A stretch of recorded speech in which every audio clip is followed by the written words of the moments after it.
Hey guys! Today we're going to talk about naming ionic compounds. So in the previous lessons we've talked about what are ionic compounds, how to balance the charges, what they're made out of. Remember, these are of either two elements that have an electronegativity difference greater than 1.7. So one's really strong and one's really weak. The strong one takes the electron or electrons, or you might have a polyatomic ion.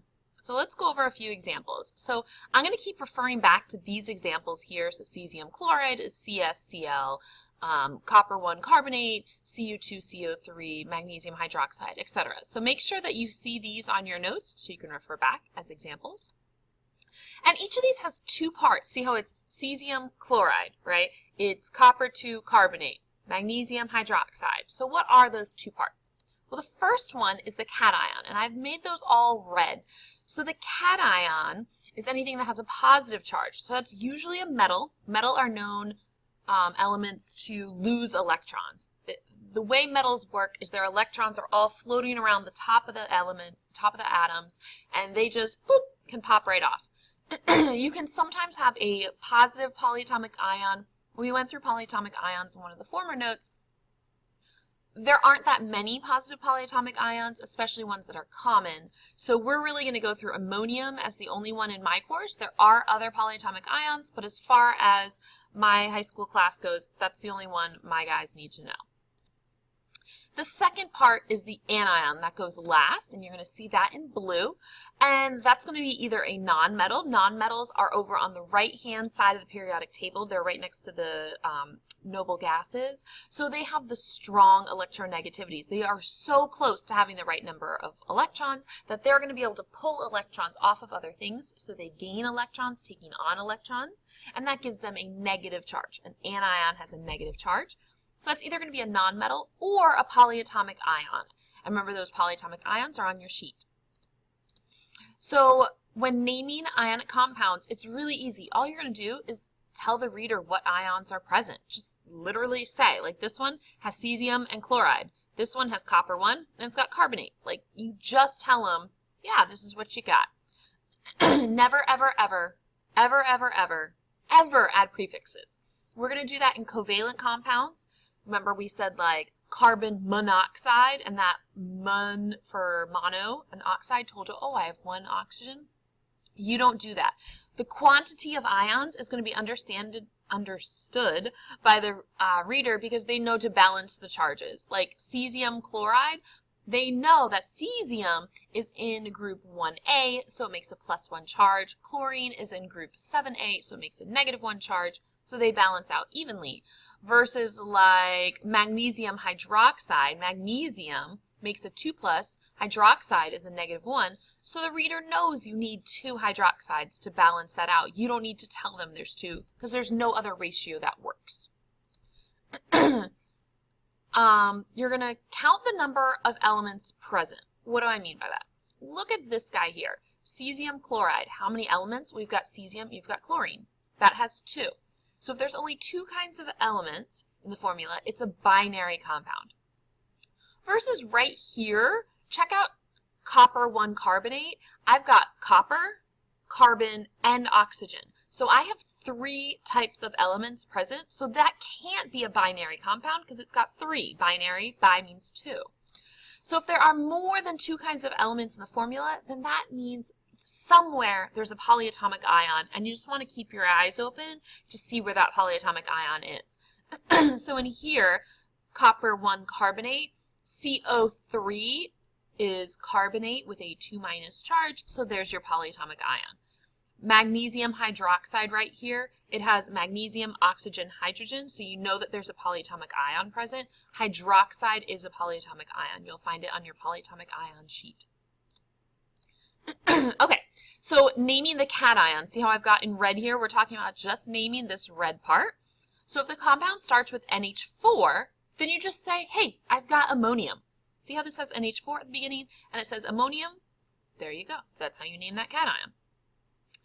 Again, there are other polyatomic ions, but this is the most common one. All right, if the compound starts with a metal from the S or P blocks, remember that's the far left and far right of your periodic table, then you're just going to use the name of that element. See how cesium, I just called it cesium. I didn't change anything about the name. Magnesium, didn't change anything. Gallium, just as is. Aluminum, just as is. So you're literally just saying, hey, I've got gallium, or hey, I've got aluminum, hey, I've got indium, whatever it is. If a compound starts with a transition metal, so in the periodic table, you've got your S and P blocks, and all of this in the middle, that's your transition metals. It's the D block for, if you think back to electron configuration. You're going to use the name of the element, but you're going to put the charge in Roman numerals. So the thing about transition metals is because they have those D block electrons, they can kind of make multiple charges.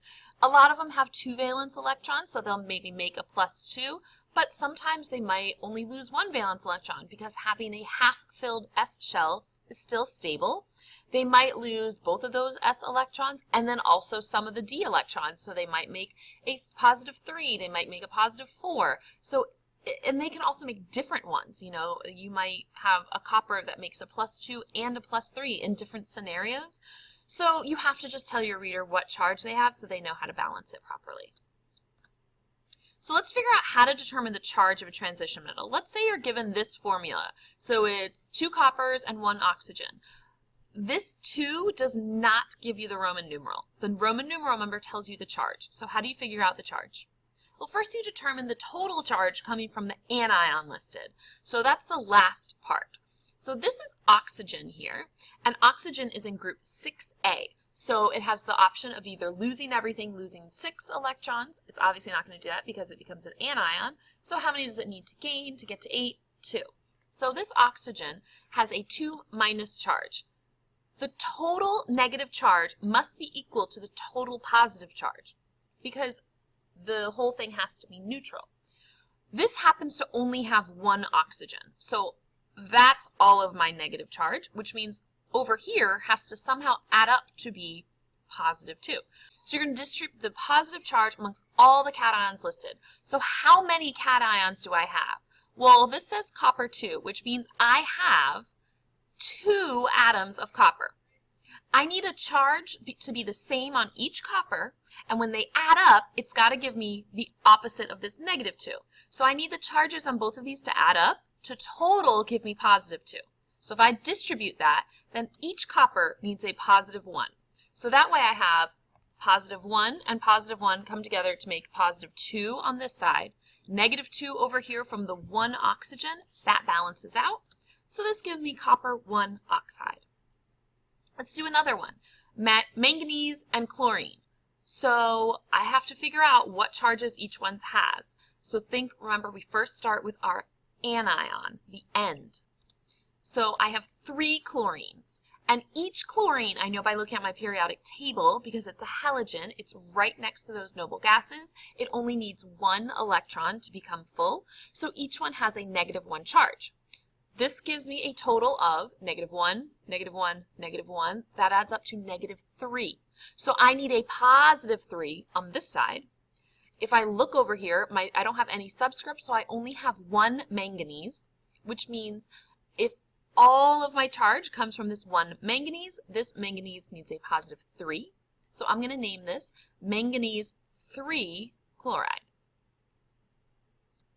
All right, let's talk about naming our anions, those negative sides.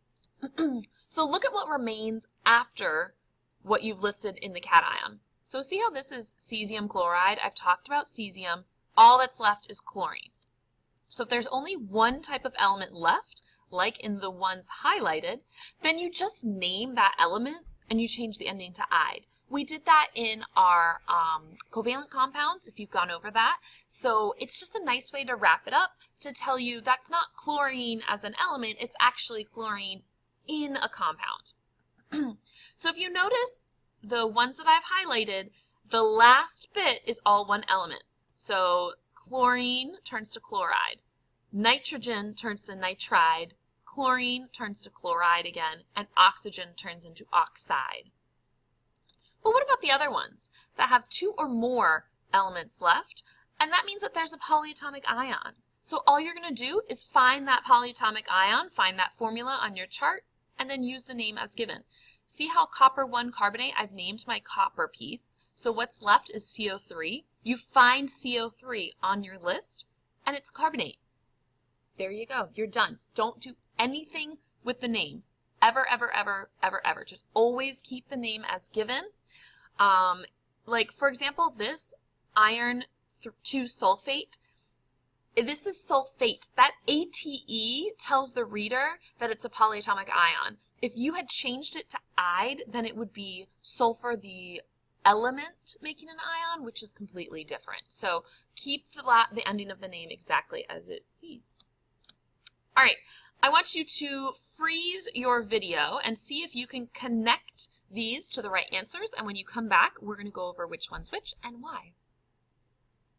Okay, so we're back. Hopefully you froze your video and answered your questions. So let's talk about calcium chloride. So you know it's going to start with calcium, and chloride, that IDE at the end, tells you that it is an element. So we're looking for calcium and chlorine only. So that's right here. Calcium chlorite, that chlorite is going to be your polyatomic ion, and that polyatomic ion is ClO2 with a -1 charge, and that is going to be down here. So notice the difference between chloride and chlorite in the formulas. Chloride is just one element, so it's just chlorine. Chlorite you found on your polyatomic ion sheet. So ammonium phosphide. Ammonium, you know, is NH4. Phosphide is just P. The IDE tells you it is an element, so you find it on the periodic table. There are some polyatomic ions with IDE at the end, but they are not related to any name of an element. So you do need to be familiar with your elements so you can identify which is an element and which you're going to find in your polyatomic ion chart. So here we go.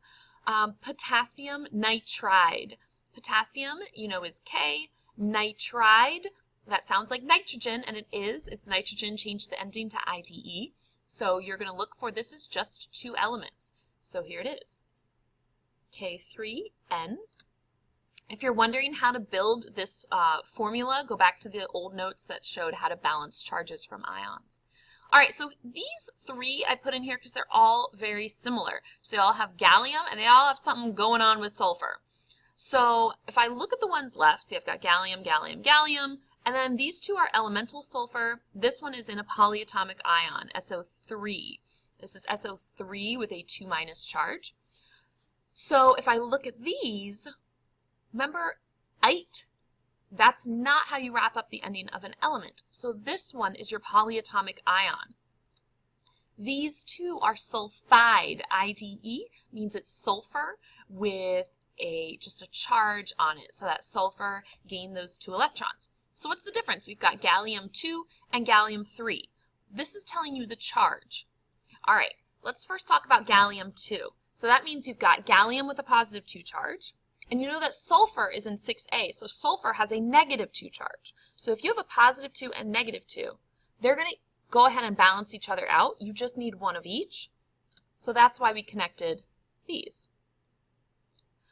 Gallium-3 won't equally balance with a sulfur because sulfide makes 2-. So those charges you have to do the least common multiple. So here we go, Ga2S3.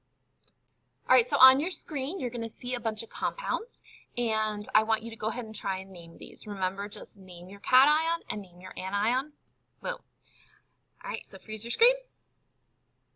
We're back. So let's go over the first one. We've got sodium and chlorine, 2 elements. The first metal is from the S block, so you just give it its element's name. So that's sodium. Chlorine changed to chloride. There you go. Beryllium and nitrogen.